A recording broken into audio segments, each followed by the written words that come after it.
Olá, meus amigos, sejam todos muito bem-vindos de volta para o nosso terceiro encontro, mais uma oportunidade aí de conversarmos um pouquinho mais sobre a lei de introdução e ficarmos um pouquinho mais verticalizados dentro desta que já foi a grande estrela do direito brasileiro, atualmente vem murchando, ainda é muito importante, mas vem perdendo um pouquinho do seu brilho, né?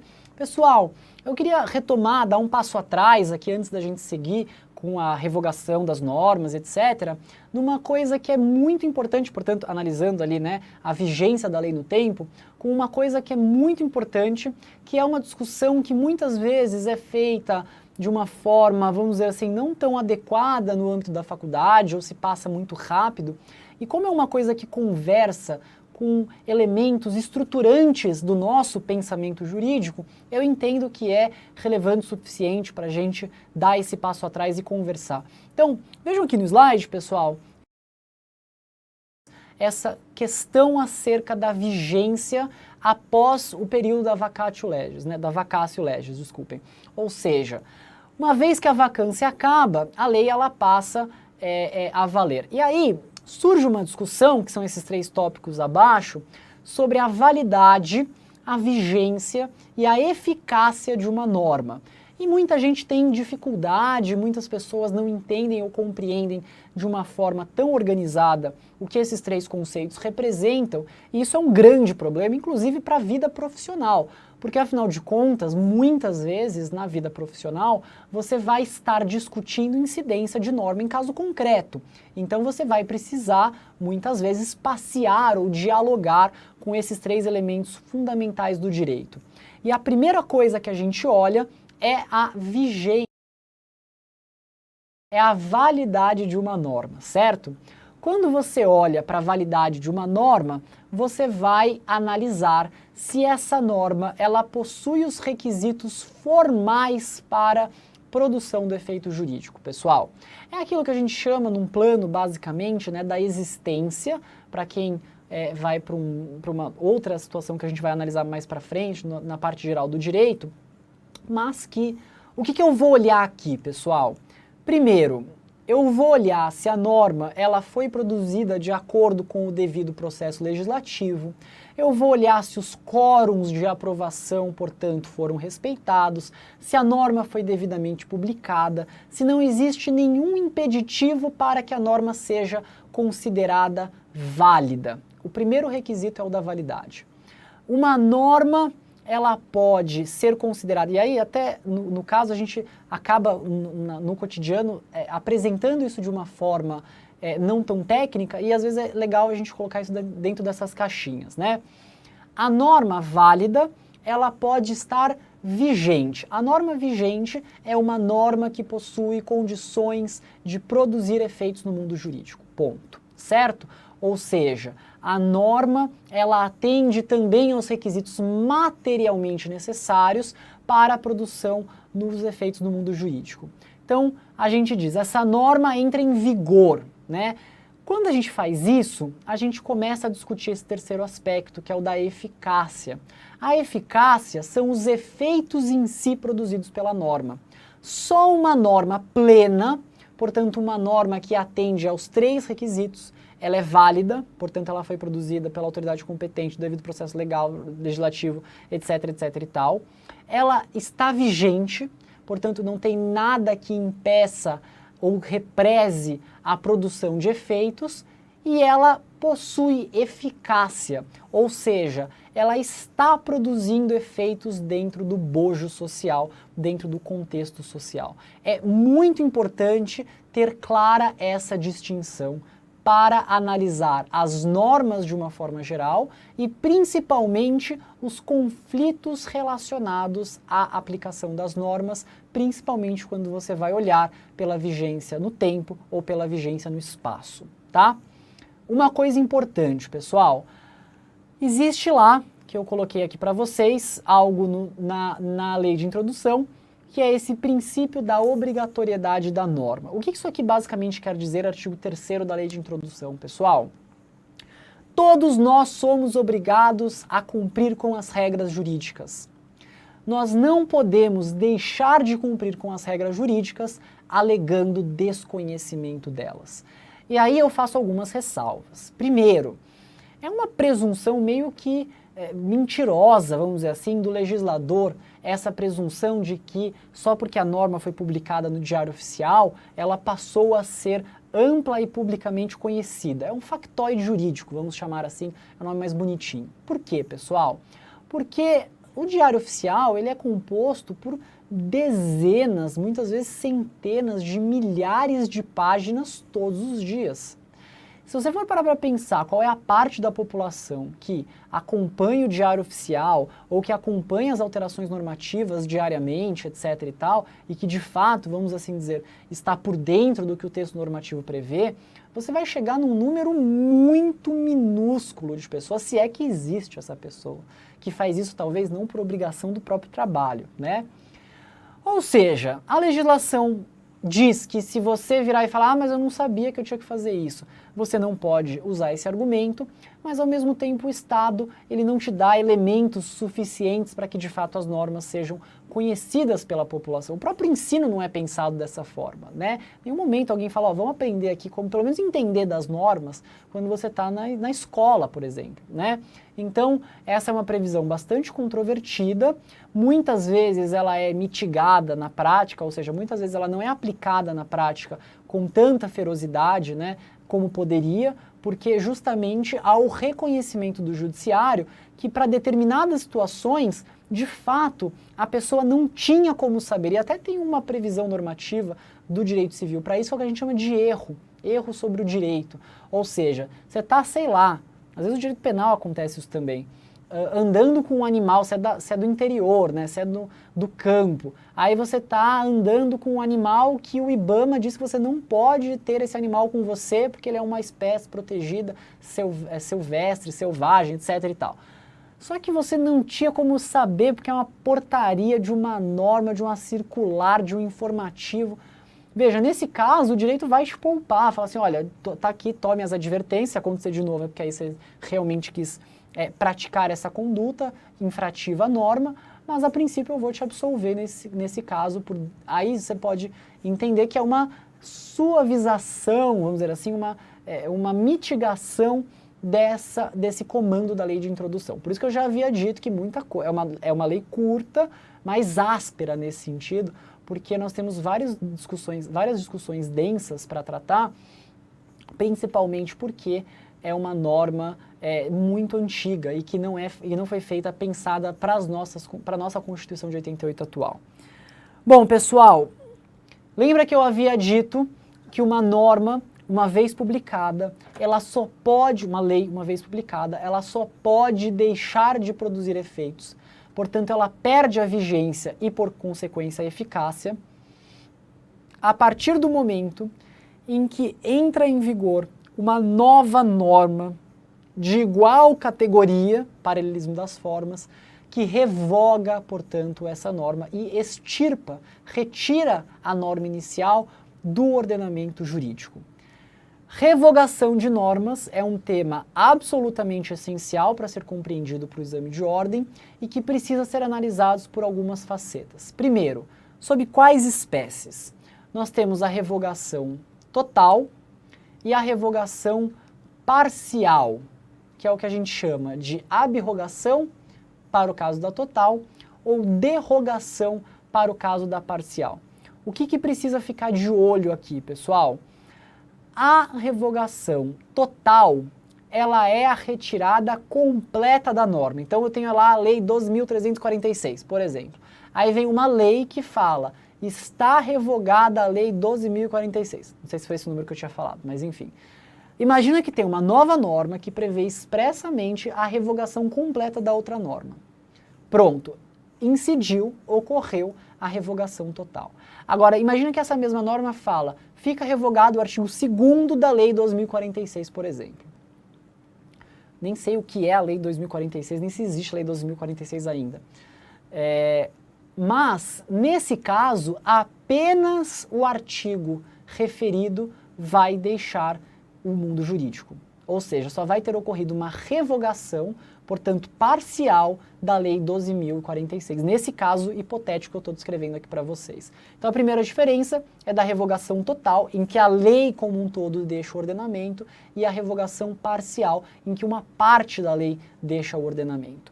Na sequência, nós temos outros dois conceitos, que é a revogação expressa, também chamada de direta, ou tácita, também chamada de indireta.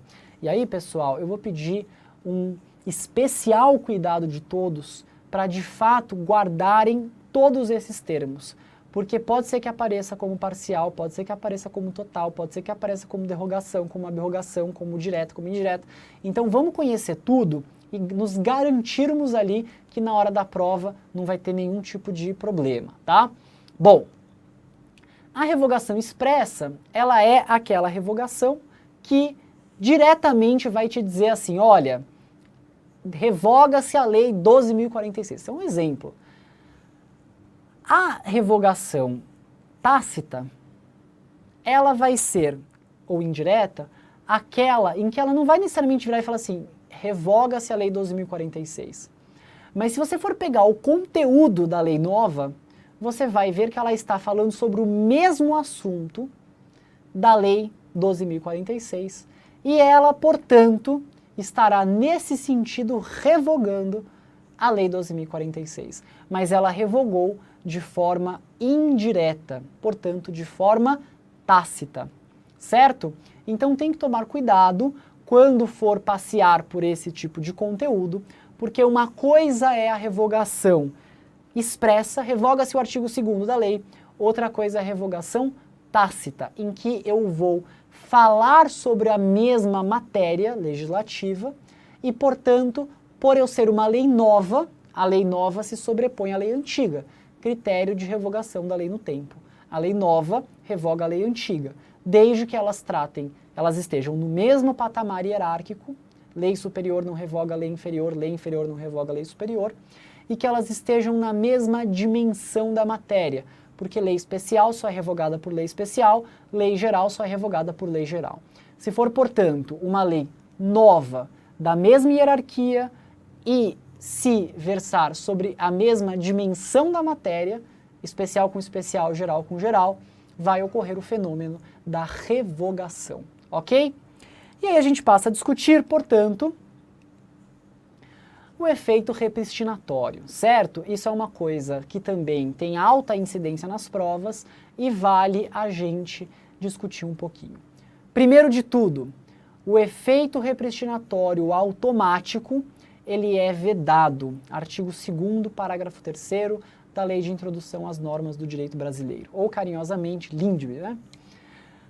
Ou seja, pessoal, que primeiro de tudo é o efeito repristinatório que a gente tem que conversar aqui. Pensem na seguinte situação. Você tem a lei A e você tem a lei B. A lei B revoga a lei A, certo? Portanto, a partir do momento em que a lei B entrou em vigor, ela revogou a lei A. A lei A saiu do ordenamento jurídico. Aí imaginem que um tempo depois vem uma lei C. E a lei C revoga a lei B. Portanto, a partir do momento em que a lei C entrou em vigor, a lei B deixou de existir no ordenamento jurídico. O efeito repristinatório automático seria a constatação de que com a saída da lei B do ordenamento jurídico, o efeito que ela causou, ou seja, a revogação da lei A, também deixaria de existir e, por consequência, a lei A voltaria ao mundo jurídico, ali triunfante com a saída da lei B. E aí o que a lei de introdução diz? Não. Não existe efeito repristinatório automático. Ou seja, se a lei A foi revogada pela lei B e depois a lei C revogou a lei B, a consequência é que a lei A morreu e a lei B morreu junto, ou depois. Não que o fato da lei que revogou ter saído do ordenamento jurídico significa automaticamente que a lei que ela revogou volta. Portanto, o efeito repristinatório, que é a volta de uma norma revogada por outra norma, não existe no direito brasileiro de forma automática. Mas você pode ter algumas possibilidades em que isso acontece. Primeira delas é a lei, aqui está como lei 9.86, é 9886, tá, de 99, que diz sobre a declaração de inconstitucionalidade, portanto, o artigo 11, parágrafo 2º. O que ele vai dizer, pessoal? Ele vai dizer o seguinte: uma norma, quando ela é declarada inconstitucional, olha a gente aqui passeando por direito constitucional, né? O atrevimento de conversar sobre as disciplinas que não lhe pertencem, né? Veja que uma norma, então temos lá a norma A, aí veio a norma B, e a norma B revogou a norma A, certo? A A saiu do ordenamento. Posteriormente, o STF vira e fala, a norma B ela é inconstitucional, ou seja, ela possui um vício que a impede de produzir os seus efeitos e de existir no mundo jurídico, porque ela contraria a norma constitucional. Aí você vai parar para pensar, bom, então é como se tivesse sido uma revogação? Não. Qual é a diferença, pessoal? A diferença é que na primeira situação que nós havíamos conversado, você teve uma lei, ela passou a viger, ela teve um tempo que ela ficou existindo, aí veio outra lei, ela falou, ó, isso aqui já não serve mais, a partir de agora é isso. Ela passou um tempo existindo, aí veio uma outra lei e falou, olha, agora é isso, não é mais aquilo, e ela vai passar a existir até que outra lei faça com ela a mesma coisa. Diferente da declaração de inconstitucionalidade. Então essa é uma discussão que pode acontecer na prova. Se você tem a lei A, ela está produzindo seus efeitos, aí vem a lei B, ela passa a produzir seus efeitos, aí vem o tribunal e fala, a lei B nunca poderia ter existido, porque ela é inconstitucional, a declaração de inconstitucionalidade tem um efeito que torna diferente, que é o fato de um vício de inconstitucionalidade ser nato a uma norma. O que quer dizer isso, pessoal? Quer dizer que se uma norma ela tem um vício de constitucionalidade, esse vício ele sempre existiu, ele nasceu com a norma, desde a origem, é um vício nato. E, portanto, por entender que a norma B jamais poderia ter existido, que é possível que a norma A volte ao ordenamento. E aí você tem que produzir uma nova norma B, vamos chamar de B', né? Foneticamente confundida com B', né? A B', mas a letra B', para que você atinja os seus efeitos iniciais. Porque aquela B que foi declarada inconstitucional, por ter um vício na sua origem, vício nato de inconstitucionalidade, que sempre é assim. Você pode ter modulação de efeitos, mas isso é outra coisa. A norma inconstitucional, ela sempre foi inconstitucional, ponto.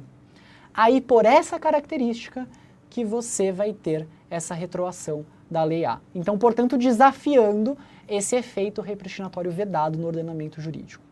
Segunda coisa é quando a própria norma prevê expressamente o retorno da norma que sofreu o efeito da revogação. Então, assim, eu expressamente crio uma lei C falando revoga-se a lei B e volta-se a viger a lei A. Portanto, o efeito repristinatório que é vedado é o automático. Se uma norma jurídica prevê a nova incidência de uma norma que já foi revogada, aí essa norma volta com toda a força, porque aí foi um ato do legislador que inovou no ordenamento jurídico e essa inovação contemplou a volta da norma. Não é basicamente um efeito repristinatório, é uma norma que voltou a viger pela força de uma nova lei. E aí ela também vai viger a partir do momento em que a lei C falou que ela tem que voltar e ponto, não antes. Não é que a A sempre existiu. Teve a A, foi revogada, teve a B, foi revogada pela C, que falou que a partir do momento em que a C voltou, a A volta junto. Então, é isso que nós estamos estudando aqui. As repercussões das regras sobre as regras, a lei sobre as leis, no tempo. E no tempo, o efeito repristinatório diz e versa exatamente sobre esse ponto. Beleza? Vamos fazer uma questão, pessoal, para conseguir digerir um pouquinho melhor essa sequência de informações. A lei XXXXXX, composta por 15 artigos, elaborada pelo Congresso Nacional, foi sancionada, promulgada e publicada. A respeito dessa situação, assinale a opção correta de acordo com a Lei de Introdução às Normas do Direito Brasileiro. Alternativa A. Se algum dos artigos da lei sofrer alteração antes dela entrar em vigor, será contado um novo período de vacância para o dispositivo alterado. Alternativa B. Caso essa lei tenha revogado o dispositivo da legislação anterior, automaticamente ocorrerá o efeito repristinatório se nela não houver disposição em contrário. Alternativa C. A lei irá revogar a legislação anterior caso estabeleça disposições gerais sobre o assunto tratado nessa legislação. E alternativa D. Não havendo referência ao período de vacância, a nova lei entra em vigor imediatamente, sendo eventuais correções do seu texto consideradas na nova lei. Portanto, pessoal, parem, pensem, reflitam e respondam aí na comodidade do lar, né, ou de onde vocês estiverem, essa alternativa. E aí, na volta, vamos assim dizer, portanto, pausem o vídeo, porque se não pausarem eu vou spoiler. Eu sou muito contra spoilers, mas em aula eu faço isso. Qual é o final do filme, ou seja, qual é a alternativa correta, tá bom? Bom, para quem não me pausou, para quem continuou, eu vou entender que, portanto, dentro daqueles modais deônticos, me permitiu continuar a questão, certo? Bom, vamos lá, pessoal, do menos complexo para o mais complexo. Primeiro, então vamos dar a alternativa certa para quem escolheu, é a alternativa A. Essa questão ela tem alguns probleminhas em termos de como ela foi escrita, mas ainda assim é uma norma que conversa com o conteúdo. E aí a gente tem que entender também uma coisa importante, pessoal, só fazer essa ressalva aqui antes da gente responder a pergunta. Às vezes o exame de ordem vai ter certas questões que não são exatamente muito bem formuladas. Isso é um problema. Um dos meus objetivos aqui com vocês é de fato explorar o que há para ser explorado, ou pelo menos no que o curso nos permite, dentro dessa proposta, sobre os institutos, para que quando você estiver lá na hora da prova, ainda que você não lembre daquele dispositivo da lei específico, você consiga ter a noção contextualizada suficiente para ficar em dúvida pelo menos entre duas. Então, nas aulas, nós vamos buscar desenvolver essa característica em vocês, que é a característica de ter estratégia no momento de buscar alguma questão, alguma alternativa. Então vamos voltar aqui, pessoal. Vamos começar pela alternativa D. Não havendo referência, a lei entra em vigor, ao período de vacância, a lei entra em vigor imediatamente. Essa é aquela que você corta imediatamente, porque obviamente desrespeita os prazos dos 45 dias. Vamos para a B, porque a C ela é mais polêmica do que a B. Então a B ela também é facilmente descartável, porque ela fala se a lei revoga o dispositivo, automaticamente tem efeito repristinatório, se não houver disposição em contrário. Não é assim, porque efetivamente o efeito repristinatório ele não é autorizado em automático. Então, portanto, essa também seria uma alternativa que você facilmente descartaria. Ficamos então com as alternativas C e com a alternativa A, que obviamente já spoilamos, já sabemos qual é a alternativa correta. Por que a C, pessoal, está errada? Vamos lá. A lei irá revogar a legislação anterior caso estabeleça disposições gerais sobre o assunto tratado nessa legislação. Pessoal, nós havíamos conversado sobre o paralelismo das formas. As normas primeiro precisam ter a mesma dimensão hierárquica, se é uma lei ordinária, outra lei ordinária ou equivalente, se é uma lei complementar, se é uma norma constitucional, uma norma constitucional. Vencido isso, você vai olhar para a matéria. As normas versam sobre o mesmo assunto? Se sim, você vai olhar para o tempo. Qual é a norma mais nova? Porque a mais nova revoga a mais antiga. E depois você vai olhar para o que dentro desse tema, qual é a dimensão tratada por esse tema. Porque às vezes tem uma matéria, esporte, mas às vezes tem um tema específico dentro de esporte que é futebol, que é diferente de vôlei, que é diferente de corrida e por aí vai. Portanto, o que a alternativa C está dizendo, e aí de fato teve uma série de críticas à banca naquela época, porque de fato a questão não foi exatamente, vamos assim dizer, muito clara, mas a gente vai ter que enfrentar esse cenário dentro de muitas questões do exame de ordem, que basicamente se a lei dispor sobre assuntos gerais tratados nessa disposição, ela é uma norma geral que vai revogar uma norma especial, portanto isso é inaplicável. Então, portanto, nos resta a alternativa A.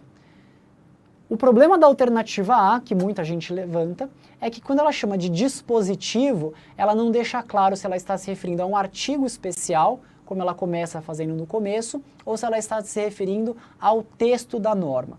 Para que essa alternativa seja considerada de fato a correta e a que a gente marcaria ali no dia do exame de ordem, nós teríamos que assumir que efetivamente o que ela quer dizer é sobre a norma em si. Portanto, se um artigo sofre alteração antes dela entrar em vigor, dentro do período de vacância, portanto, um novo período será contado a partir desta alteração. Tá certo?